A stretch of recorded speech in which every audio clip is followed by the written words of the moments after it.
Un saludo para los que escuchan la emisora La Voz de Jesucristo acá en la ciudad de Medellín y para todos los que siguen nuestra programación a través de la Red Mundial de Comunicaciones. Hemos llegado pues al día de Pentecostés. Este domingo es Pentecostés. Termina el tiempo pascual. Un pequeño resumen de el núcleo de la liturgia católica. Fíjense, en el año litúrgico hay 2 ciclos básicos, el más importante el pascual y el segundo es el de Navidad. El tiempo que va entre uno y otro ciclo se llama tiempo ordinario. El ciclo pascual tiene un espacio de preparación que es la Cuaresma, luego viene el Tríduo Pascual en jueves, viernes, sábado y domingo de Pascua, y luego el resto del tiempo pascual, que son 7 semanas hasta Pentecostés, 7 semanas hasta Pentecostés. 7 semanas son 49 días. Pentecostés es el día 50, es decir, la culminación de las 7 semanas. La liturgia católica conserva de esa manera un eco de la antigua liturgia de los judíos. La Pascua se celebraba en el primer mes del año, concretamente al atardecer del día 14 del mes, y luego, empezando por ese día, comenzaba la fiesta de los ácimos, que era una fiesta independiente a la Pascua, pero 50 días después, 7 semanas después de la fiesta pascual, se llamaba o se celebraba la llamada fiesta de las semanas. Hag Shevuot se dice en hebreo.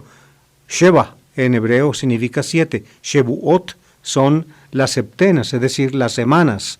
7 semanas son 49 días. El día siguiente, al terminar los 49, es el día de Pentecostés. Ese era el día de la fiesta de las semanas. Los judíos de habla griega denominaron esa fiesta de las semanas Pentecostés. ¿Y por qué? Porque Penteconta en griego significa 50.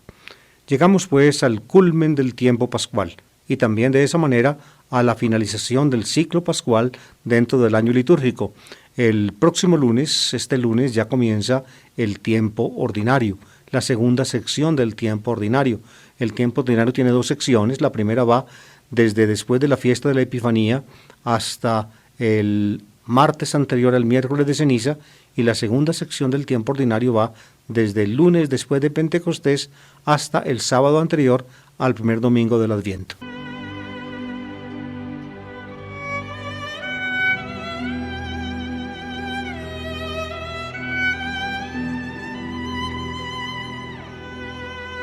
Como Pentecostés es una solemnidad tan importante, corresponde en el ciclo de Navidad a la llamada Epifanía del Señor, que se celebraba antes el 6 de enero y ahora el domingo más cercano al 6 de enero.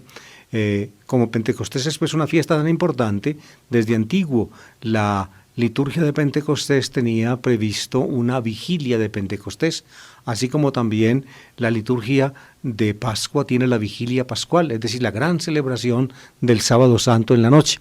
También pues la solemnidad del domingo de Pentecostés tiene la vigilia, que se celebra pues el Sábado Santo en la tarde o al anochecer o también en la noche, la vigilia de Pentecostés. De esa manera, fíjense, los textos fijados para Pentecostés son variados, son más que los 3 que se suelen asignar para los domingos. Además de los 3 que se asignan para la misa del domingo de Pentecostés, también hay otros textos que se asignan para la vigilia de Pentecostés.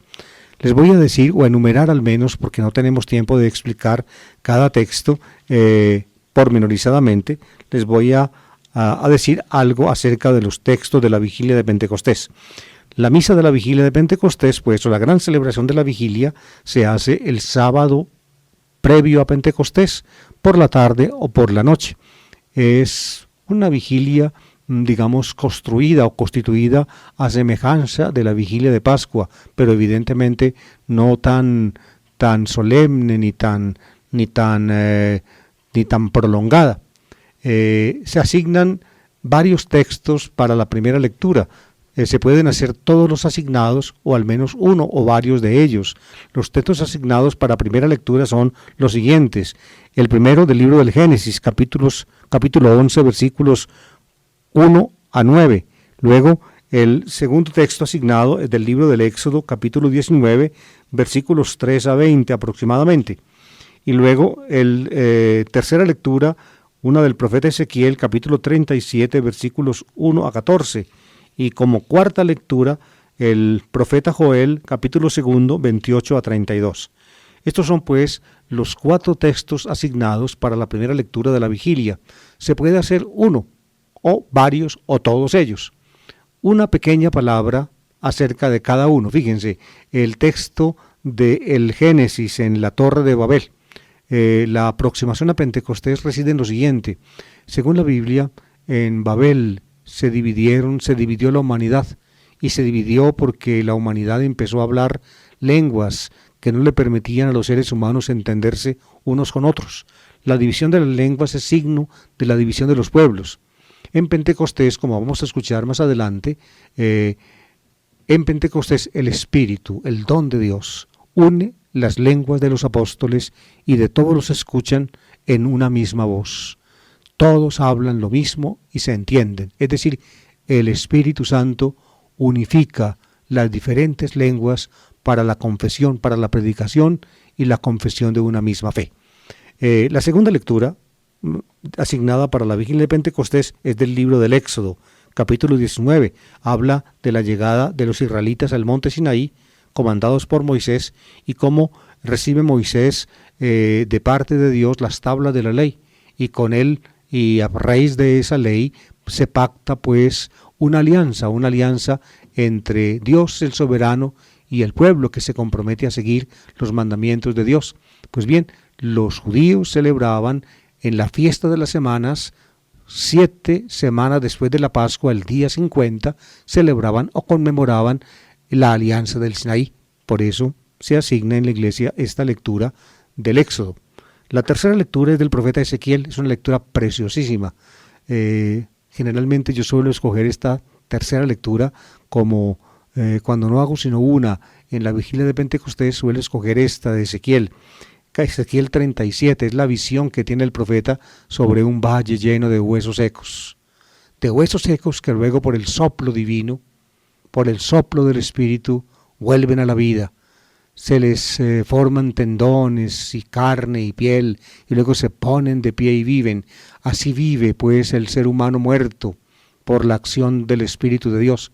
Lo que Dios le quiere decir a Ezequiel con eso es esto: el pueblo muerto en el desierto, en el exilio, revivirá.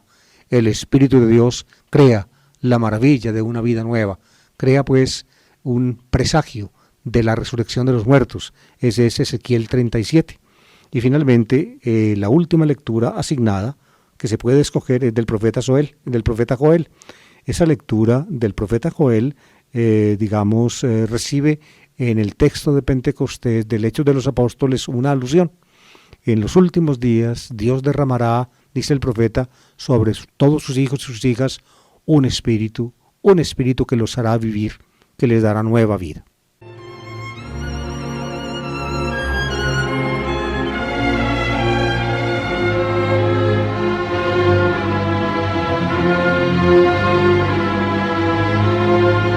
La segunda lectura de la vigilia de Pentecostés está tomada de la carta a los romanos.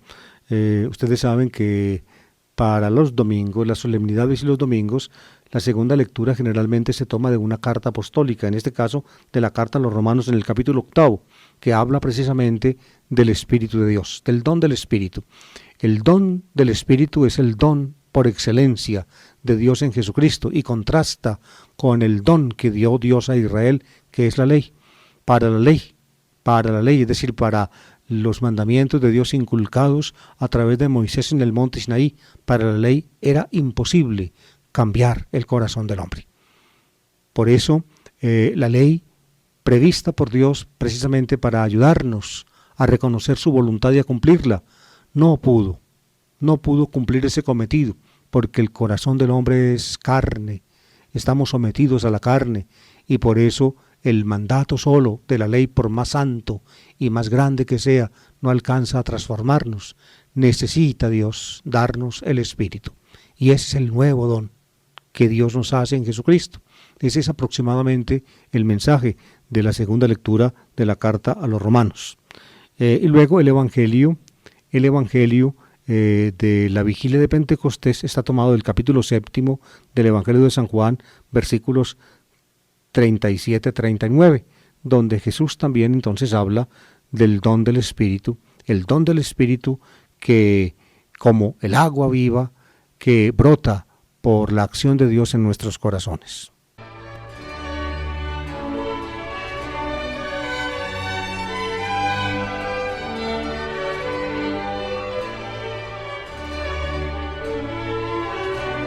Y ahora, amables oyentes, después de estas alusiones a las lecturas de la celebración eucarística de la vigilia, pasemos ahora sí a la misa de Pentecostés, a las lecturas asignadas para la misa del día, es decir, la misa del domingo, propiamente dicho de Pentecostés. Son también tres.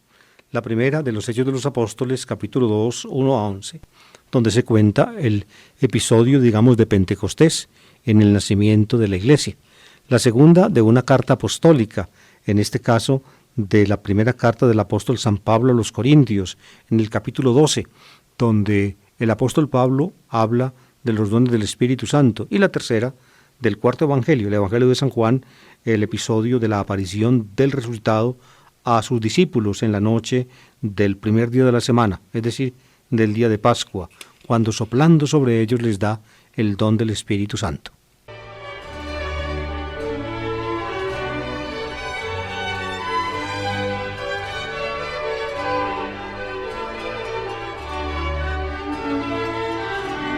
Dedicaré la mayor atención al texto propiamente de Pentecostés, de los Hechos de los Apóstoles, capítulo 2, versículos 1 a 11.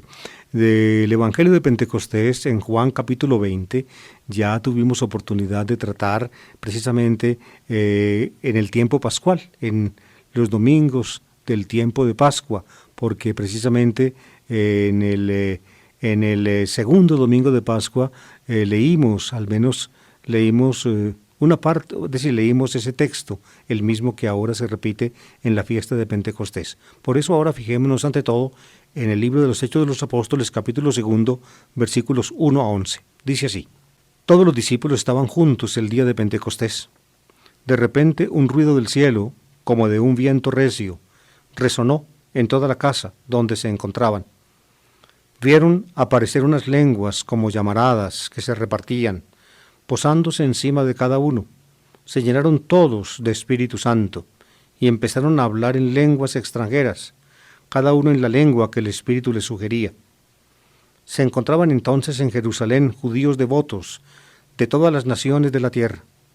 Al oír el ruido, acudieron en masa y quedaron desconcertados, porque cada uno los oía hablar en su propio idioma. Enormemente sorprendidos preguntaban: ¿no son galileos todos esos que están hablando? Entonces, ¿cómo es que cada uno los oímos hablar en nuestra lengua nativa? Entre nosotros hay partos, medos y elamitas.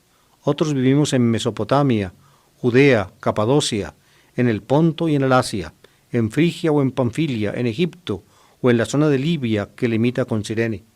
Algunos somos forasteros de Roma, otros judíos o prosélitos. También hay cretenses y árabes, y cada uno los oímos hablar de las maravillas de Dios en nuestra propia lengua.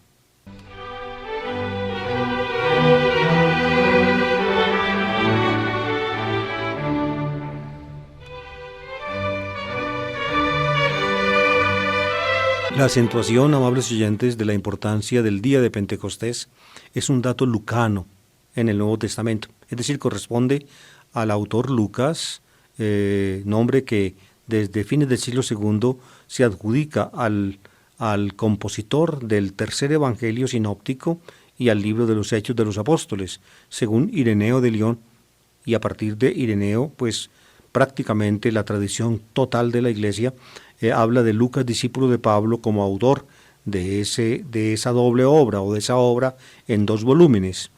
Lucas cuenta que el resucitado ascendió al cielo y encargó antes a sus apóstoles, a los 12 apóstoles, no moverse de Jerusalén hasta que recibieran el don divino del Espíritu Santo. Por eso los discípulos se quedaron allá. El Señor ascendió al cielo, según Lucas, 40 días después de la resurrección, y permanecieron entonces esos 10 ulteriores días hasta completar el día 50, que era, pues, como les expliqué antes, el día de la fiesta de las semanas, de la Ag Shevuot de los judíos, la fiesta de las 7 semanas, de las septenas, cuando se conmemoraba la alianza del Sinaí. Pues bien, estaban todos reunidos ese día de Pentecostés, y de pronto ocurrió un fenómeno conmovedor. El texto del Evangelio habla de un ruido como de un viento impetuoso. Ese ruido como de un viento impetuoso llenó la casa donde estaban. Eso fue lo que se oyó. Se sintió pues un viento y se oyó el estrépito del viento. Eso es lo que llegó a los oídos. Pero algo llegó también a los ojos de ese fenómeno. Y era esto. Aparecieron unas lenguas como llamaradas. Por eso hablamos de lenguas de fuego. Se llaman lenguas, en griego se dice glose, y con la misma palabra glose, de esas lenguas como llamaradas, se habla a continuación de lenguas extranjeras, que son los idiomas que los seres humanos hablan. Fíjense, también en castellano, fíjense, se le da el nombre de la lengua, es decir, de ese órgano que los seres humanos o los muchos seres del reino animal llevamos en la boca y que sirve para los seres humanos también para articular muchos sonidos. Se le da el nombre de lengua también a los idiomas que los seres humanos hablan.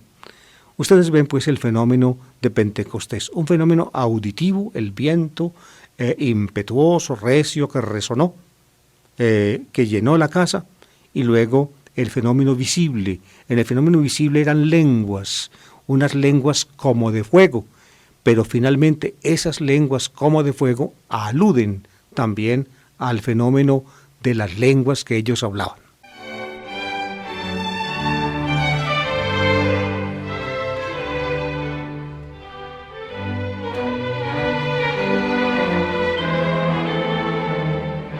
La interpretación cristiana de ese acontecimiento conmovedor que tocó pues al grupo de los discípulos de Jesús el día de Pentecostés es muy sencilla.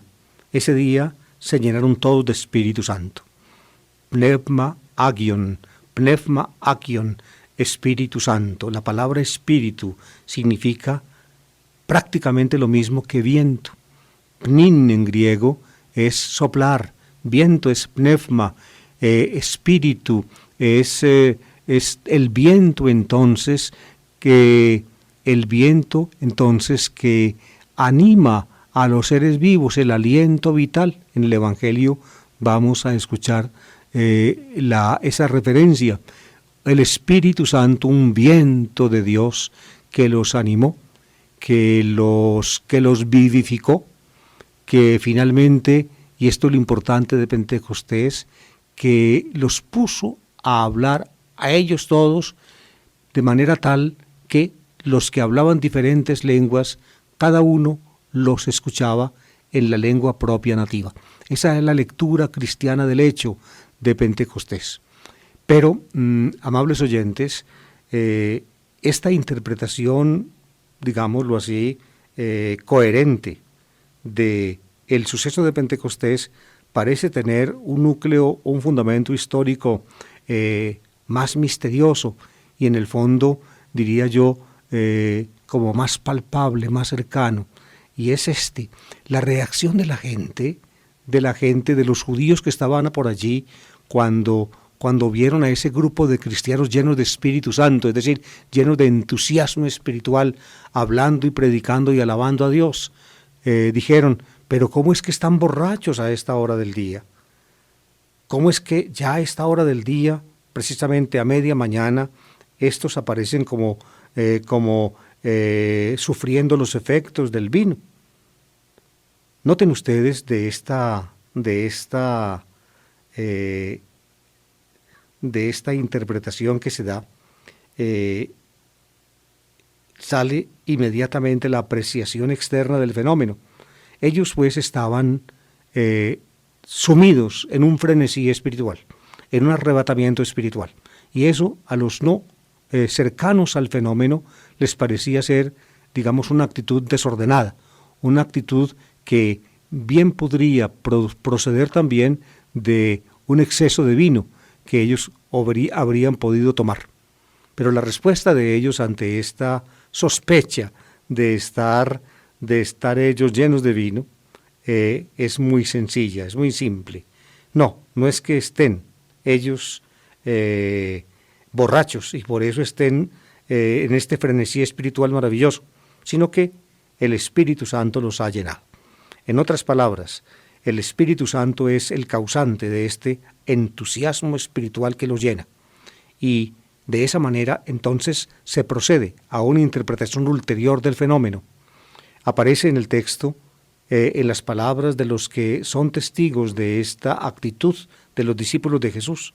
La gente dice, ¿no son galileos todos esos que están hablando? Entonces, ¿cómo es que cada uno los oímos hablar en nuestra lengua nativa? Fíjense aquí el don de lenguas, es decir, el entusiasmo espiritual que lleva a las personas a balbucir en un lenguaje misterioso que finalmente no se entiende, como lo expresa Pablo en el capítulo 14 de la primera carta a los Corintios.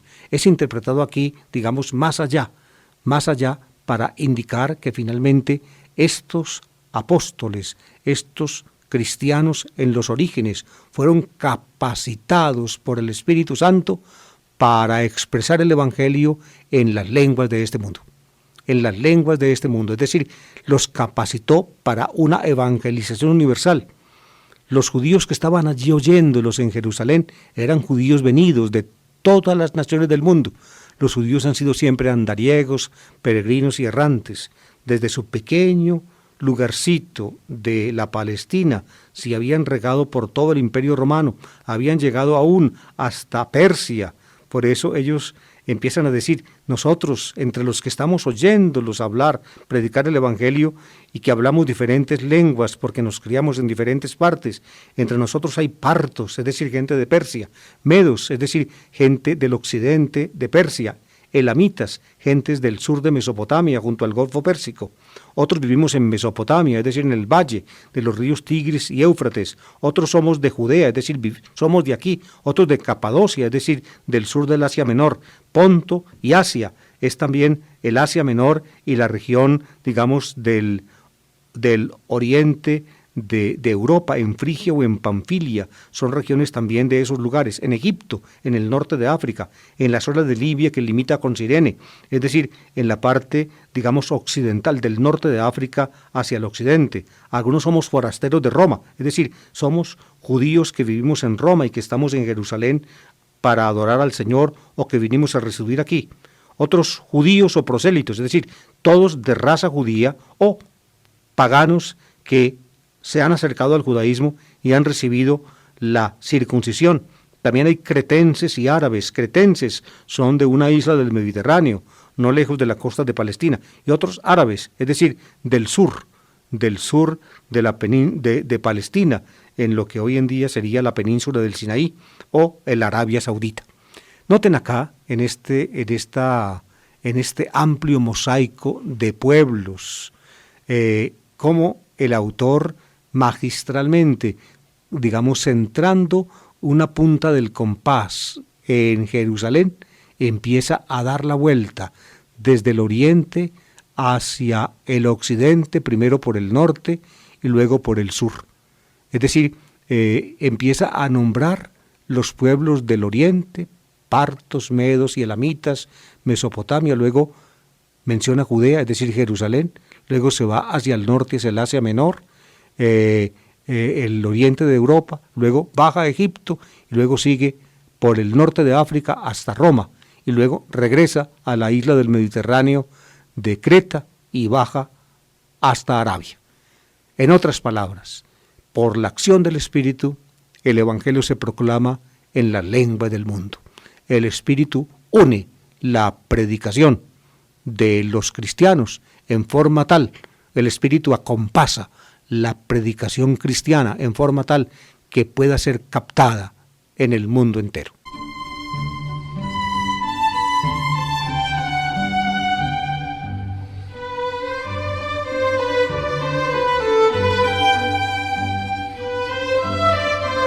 Según mi manera de ver, amables oyentes, pues en este texto, pienso yo, el evangelista Lucas, o mejor dicho, el autor Lucas, como lo llama la antigua tradición cristiana, Lucas reinterpreta el don, es decir, el fenómeno carismático de la glosolalía, del hablar en lenguas, que es conocido, por ejemplo, en Pablo en el Nuevo Testamento.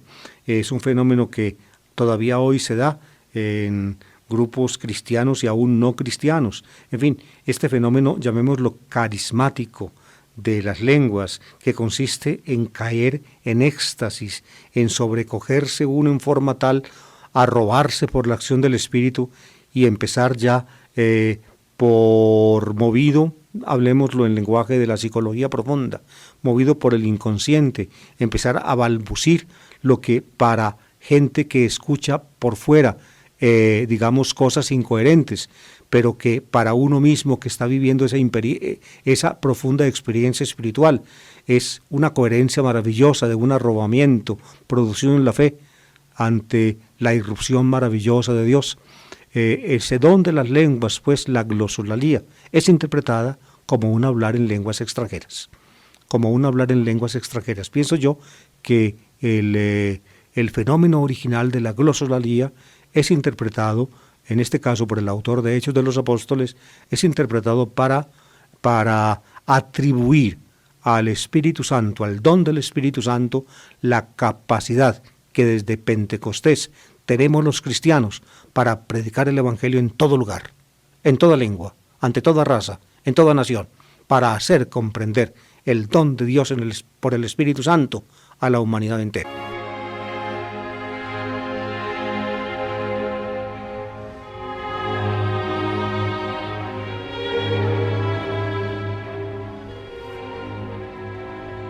La segunda lectura del Domingo de Pentecostés proviene de una carta apostólica, en este caso de la primera carta del apóstol San Pablo a los Corintios. Pablo en esa carta, ya les he explicado esto varias veces, Pablo en esa carta, digamos, toca desde Éfeso, donde reside, problemas serios que estaba viviendo la comunidad de Corinto. La comunidad de Corinto era, diría yo, la niña de los ojos de Pablo, es la iglesia de sus desvelos. Él llegó a Corinto, allí nadie había hablado antes de Jesucristo, él lo hizo y reunió una iglesia, y la reunió una iglesia a partir principalmente de la gente baja, de la gente, digamos, sin alcurnia de Corinto, aunque también otras personas de mayor nivel social entraron en la iglesia. Hubo muchos problemas en esa iglesia. Pablo tuvo que irse después de año y medio de trabajo en Corinto. Y la gente estaba en Éfeso y la gente de Corinto le mandaba razones o iba de Corinto a Éfeso y le contaban qué estaba pasando.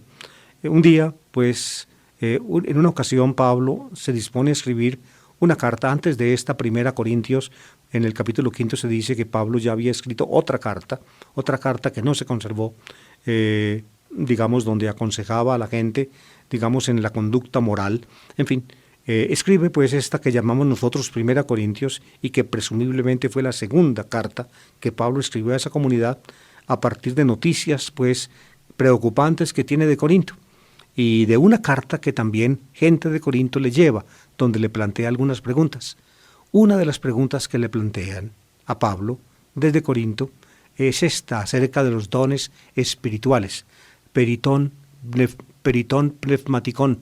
Así se dice en griego, don espiritual, se dice en griego pneumatikon, en plural, dones espirituales, pneumatika, pneuma es espíritu, pneumatikos es espiritual, y en plural, dones espirituales se dice en griego pneumatika, es decir, dones del espíritu, dones espirituales. Le plantean pues a Pablo la pregunta acerca de ton pneumatikon, acerca de los dones del pneuma, de los dones espirituales, y Pablo en el capítulo 12 de la carta a los Corintios les contesta.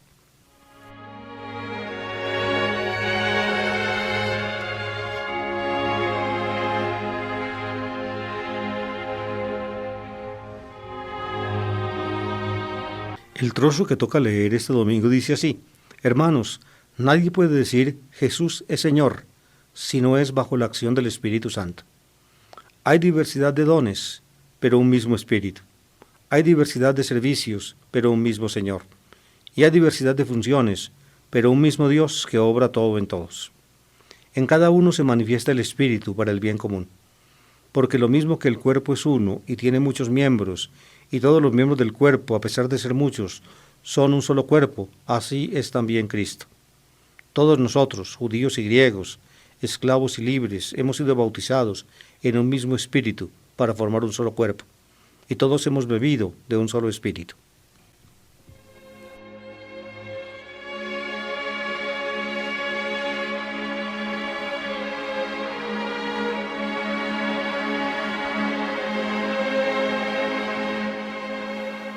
Todos los dones espirituales, ta pneumática, son pues dones del Espíritu de Dios.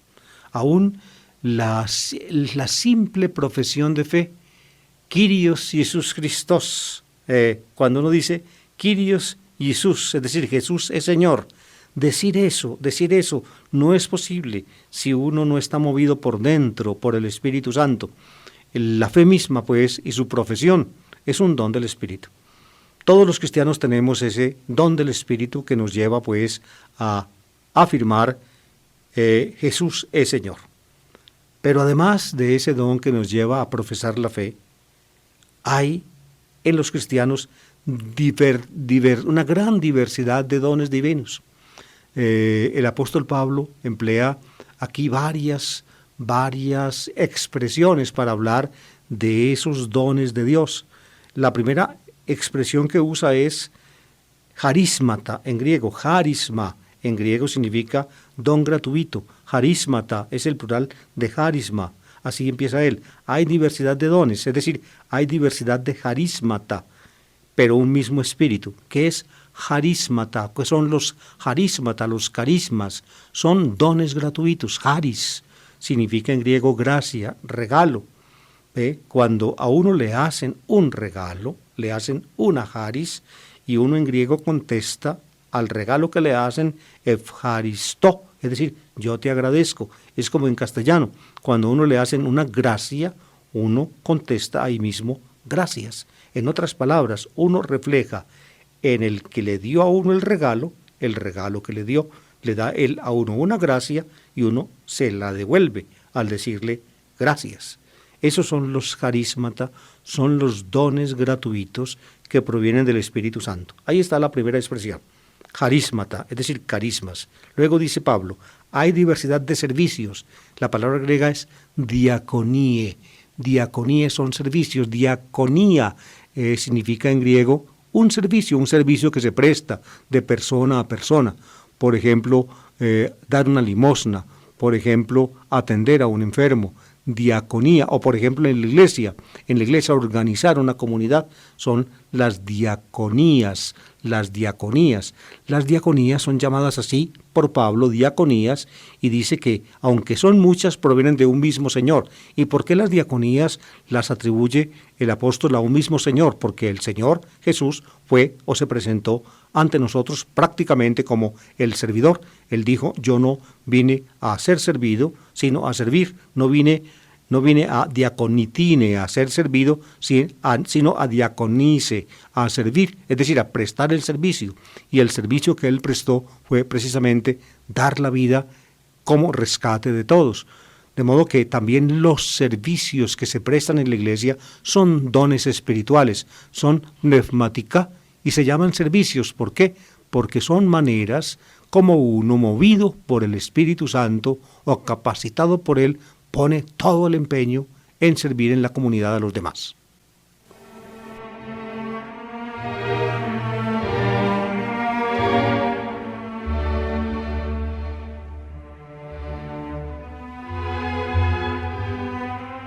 Ya mencionamos las dos primeras expresiones que usa Pablo para los dones espirituales, para los pneumática. La primera es, pues, charismata, los carismas. La segunda es diaconie, los servicios. Y la tercera es energímata, así se escribe o se dice en Pablo. El texto que tengo frente a mis ojos traduce funciones, funciones. Uno podría traducir mejor operaciones o energías. Energímata, fíjense, detrás de la palabra griega energímata aparece la palabra castellana energía, que viene de esa raíz griega. Hay diversidad de energímata, de energías, pero un mismo Dios que obra, ergí se dice en griego, con la misma raíz de energía, que obra, ergásete, es en voz media, que obra todo en todos. Esas energímata, esas energías son, digamos, esos poderes divinos que a veces aparecen entre los cristianos y que los llevan, diría yo, como a representar o a poner en ejercicio los poderes de Dios. Energímata. Las tres expresiones son, por tanto, carismata, diaconie, energímata. Carismas, servicios, energías. Y todas ellas, pues, son pneumática, dones espirituales. Y finalmente se reparten. Y lo hace Pablo, pienso yo, por cierta conveniencia entre el Espíritu, los carismas, entre el Señor, los servicios, y Dios, es decir, el Padre, las energímata, las energías.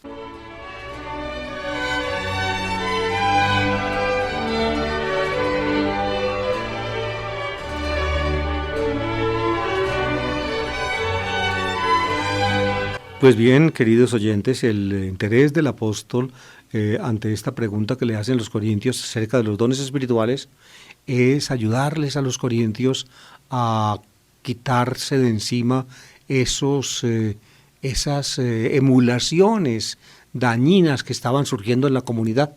Se tenían envidia, digámoslo en esa forma, porque unos tenían ciertos dones y otros no. Aún más, algunos que tenían cierto tipo de dones, concretamente los dones extáticos, es decir, los dones de caer en éxtasis, de hablar en lenguas. A ellos les parecía, como buenos griegos que eran, como gentes conocedoras, tal vez por anticipado, de los misticismos griegos, de los cultos dionisíacos. Probablemente viene de allí. Algunos autores modernos hacen proceder de esa raíz a estos cristianos de Corinto que se sentían sumamente halagados porque ellos podían caer en éxtasis o caían en éxtasis y en el éxtasis hablaban en lenguas y tenían arrobamientos, en fin. Entonces en Corinto pues había una cierta emulación entre los cristianos porque unos tenían unos dones y otros no, porque unos se caían en éxtasis y otros no, porque en fin. Entonces Pablo quiere mostrarles que todos esos dones del Espíritu Santo, los que él ha llamado carismata o también diaconie o también energímata, energías divinas, todos esos dones proceden de un mismo Espíritu que lo reparte en la iglesia como él quiere. ¿Por qué? Porque la iglesia en el fondo es la presencia de Cristo en el mundo, la presencia del Cristo en el mundo. La iglesia es Cristo que pervive, y Cristo entonces, que es la iglesia, es como un cuerpo que tiene muchos miembros y todos los miembros del cuerpo son distintos, cada uno tiene su función, cada uno está capacitado para hacer cierta cosa, pero todos son necesarios y ningún miembro le puede decir al otro yo no te necesito, ni puede decir yo soy más importante que tú, no, al contrario. Los dones pues del Espíritu, los dones espirituales pneumática, son dones divinos repartidos en el cuerpo de la iglesia, el cuerpo de Cristo, el cuerpo que es Cristo, y que se comportan pues en los miembros del cuerpo de Cristo, digamos, como regalos de Dios, no para el beneficio personal del que lo recibe, sino para el bien común, como dice Pablo. Los dones divinos, los dones espirituales son dones divinos en la iglesia, para el bien común de la iglesia.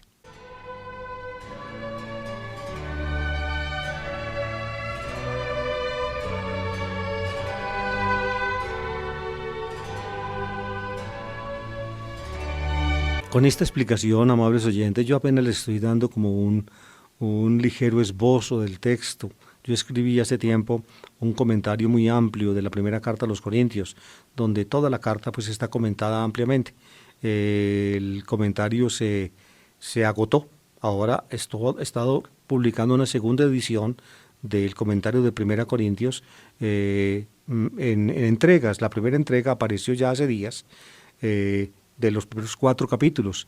Probablemente a fines de este año o el año próximo traeré las otras 2 entregas para completar el comentario, la segunda edición total pues de la primera carta a los Corintios. Por eso remito aquí a los que quieran tener una mejor idea, una idea más completa de este tema de los carismas, del que trata pues la segunda lectura de este domingo.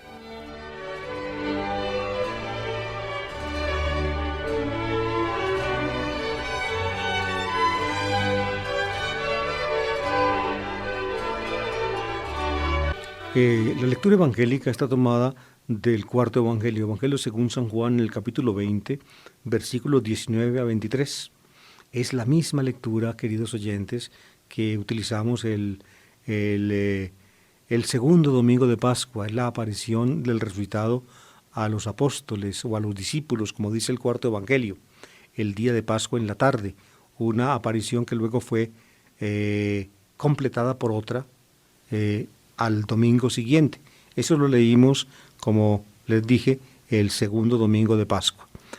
Noten bien, en esta segunda o en esta lectura evangélica de Pentecostés, fíjense, el don del Espíritu es un don del resucitado. En el cuarto evangelio, a lo largo de todo el discurso de despedida, Jesús anuncia a sus discípulos que cuando llegue al Padre, les va a enviar desde el Padre el Espíritu de la verdad, Topnefma Tisalitías. A Jesús los llama el Paráclito, es decir, el abogado defensor que los va a acompañar y los va a capacitar y los va a proteger y les va a ayudar en la función que ellos tendrán en el mundo, a cometer las dificultades y las luchas de la historia, llevando en sus labios la palabra del Evangelio.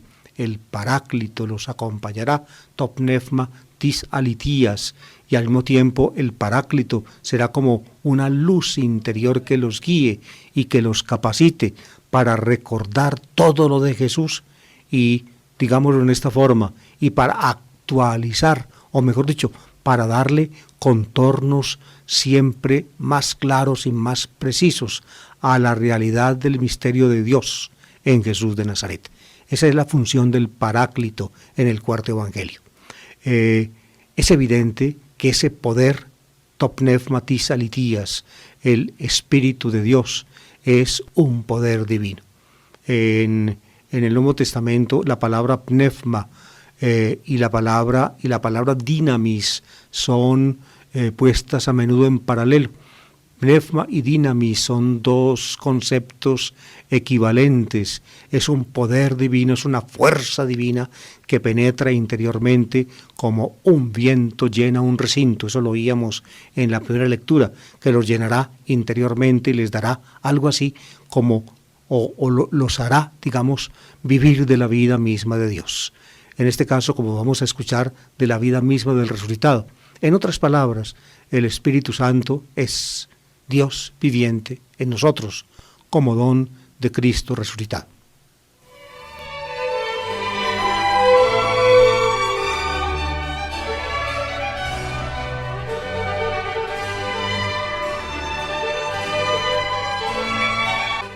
El texto dice así: al anochecer de aquel día, el día primero de la semana, estaban los discípulos en una casa con las puertas cerradas por miedo a los judíos.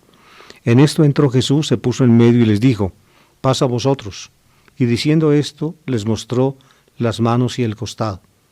Y los discípulos se llenaron de alegría al ver al Señor. Jesús repitió: pasa vosotros. Como el Padre me envió, así también os envío yo. Y dicho esto, exhaló su aliento sobre ellos y les dijo: recibid el Espíritu Santo. A quienes les perdonéis los pecados, les quedan perdonados. A quienes se los retengáis, les quedan retenidos.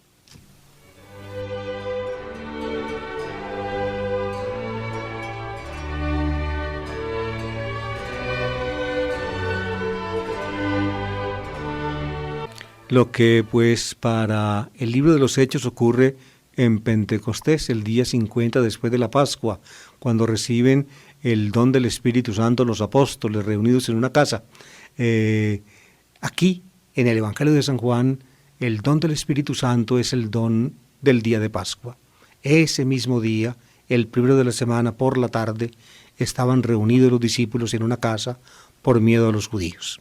Entró Jesús estando las puertas cerradas, dice el texto. Jesús ya es, diría yo, espíritu, por eso no necesita que se abra la puerta para poder entrar. Jesús vive en una forma diferente de vida.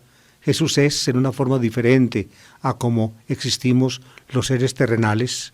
Entra pues Jesús, lo saluda a la judía, paz a vosotros, Shalom Aleichem, dicen todavía los judíos hoy, y les muestra las manos y el costado. Es decir, los convence mostrándoles que Él es el mismo Jesús, el que murió crucificado, aquel cuyo costado fue abierto por la lanzada del soldado. Allí entre ellos estaba ese que junto a la cruz vio y dio testimonio de que del costado abierto del crucificado manó sangre y agua. De esta manera, fíjense ustedes, amables oyentes, en una forma sutil, el discípulo que al pie de la cruz vio y da testimonio de que su costado abierto salió sangre y agua, es supuesto también presente esa noche de Pascua entre los discípulos reunidos en la casa. Muestra las manos y el costado. Él vio el costado abierto y el agua y la sangre brotando de él. Es por tanto Jesús es el Señor, no cabe duda, es el Señor.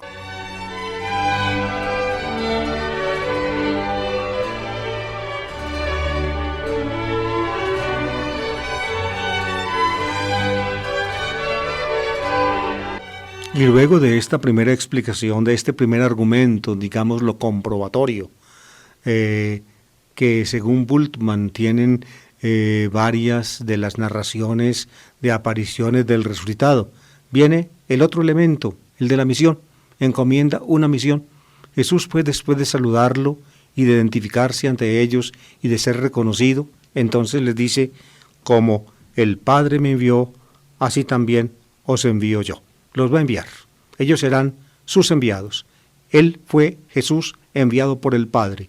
Él es el apóstol del Padre. A ellos Jesús nunca, o el cuarto evangelio, nunca los llamará apóstoles, nunca. Los llama simplemente discípulos, pero lo que aquí se dice supone que son apóstoles, son enviados. Como el Padre me envió, así también os envío yo. Enviar en griego se dice apostelin, de ahí viene apóstolos, el enviado. Los envía pues Él, el enviado de Dios, para que ellos sean enviados de Él y de esa manera por Él también enviados de Dios.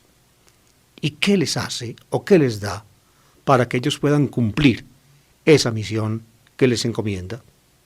Dice el texto, y esto es sobrecogedor, y dicho esto exhaló su aliento sobre ellos, exhaló su aliento, su respiración. Fíjense en nuestro idioma castellano, fíjense en los términos, respirar y espíritu. El aliento es la respiración. La respiración, por tanto, es portadora de espíritu. La respiración es signo de la vida. El espíritu es signo de la vida. Recibir la respiración es recibir su vida, la vida del resucitado. La respiración, el aliento del resucitado es su vida. Ellos no podrán cumplir la misión si no tienen el aliento de Él. Por eso Él vive también, podríamos decirlo, del aliento de su Padre. El Padre tiene vida y le da al Hijo tener vida en sí mismo. Por eso el Hijo también de su aliento da vida a los suyos. Por eso exhaló su aliento sobre ellos y les dijo, recibid el Espíritu Santo. El Espíritu Santo no es otra cosa que lo que se expresa simbólicamente en el aliento de Cristo resucitado. Recibid el Espíritu Santo. ¿Y para qué les da el Espíritu Santo? Pues para transformar a la gente de pecadores en justos, de seres humanos simples en hijos adoptivos de Dios. A quienes les perdonéis los pecados, les quedan perdonados. A quienes se los retengáis, les quedan retenidos. Esta es la misión de la iglesia. La misión de la iglesia es repartir el don de Dios que ella tiene, que es el Espíritu Santo, a todos, y se reparte por el perdón de los pecados, es decir, por la renovación, por el don de la vida divina en los fieles. Pero no solamente en la iglesia, la misión de la iglesia tiene este aspecto positivo, también un cierto aspecto negativo se deja sentir. A quienes se los retengáis les quedan retenidos. De esa manera, fíjense en esta palabra del resucitado a sus discípulos en la tarde de Pascua, en este Pentecostés pascual, digámoslo así, en el marco del cuarto evangelio, en este Pentecostés pascual, aparece lo que en el evangelio de San Mateo, en el capítulo 18, está dicho en otras formas, el poder de atar y desatar que le da Jesús a sus discípulos o a la iglesia, y también el poder de atar y desatar que Jesús le da a Pedro. Los jefes de la sinagoga judíos tenían el poder de atar y desatar, es decir, de declarar algo conforme o inconforme con la ley, de aceptar, digamos, la pertenencia de alguien al grupo judío o excluirlo de él. También en la iglesia eso se continúa, eso está. Finalmente, fíjense, amables oyentes, detrás de estas palabras del resucitado pues está la base de los sacramentos de la iglesia, de los sacramentos que dan vida, el sacramento del bautismo y también el sacramento de la reconciliación.